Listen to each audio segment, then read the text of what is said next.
interpersonal skills and communication. One of the most important skills a teacher can have to help build relationships with his students is by maintaining good interpersonal skills that enables them to communicate with the students effectively. While out on my in-school observation, I witnessed multiple mentors that had completely different methods of communicating with, acting towards, and relating to their students. To teach rules and classroom standards, we must also nurture good relationships with our students in order for them to firstly respect us and secondly respect the rules and standards we set.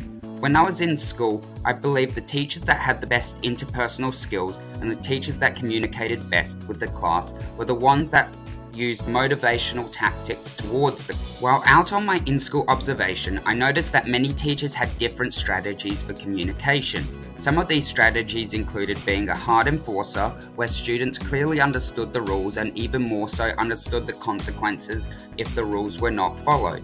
I did not like this approach, as although students appeared on task, it might have made students feel like the teacher was hard to approach, as I witnessed a strained relationship with that teacher.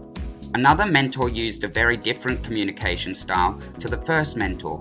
This mentor used slang in the class, involved social aspects to students' work, inquired about students' personal life, and made an effort to communicate and relate with students.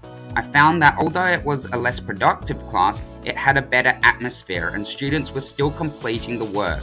I believe this was due to intrinsic motivation and having respect for the teacher. It was eye-opening to see the different interpersonal styles and communication skills between certain teachers in my observation. I related what I observed to Bandura's theory of social learning, which relies on creating the environment and becoming a role model and mentor for the students in a social context. Good communication will aid in promoting a positive student-teacher relationship, which will create happiness, safety, and respect in the classroom. And with this comes intrinsic motivation. Intrinsic motivation is the act of doing something without the need for external rewards or fear of consequences. Students will participate in your class while respecting you as their mentor and seeing you someone who brings joy into their life. This is the type of environment that I would like to provide for my students as a future teacher.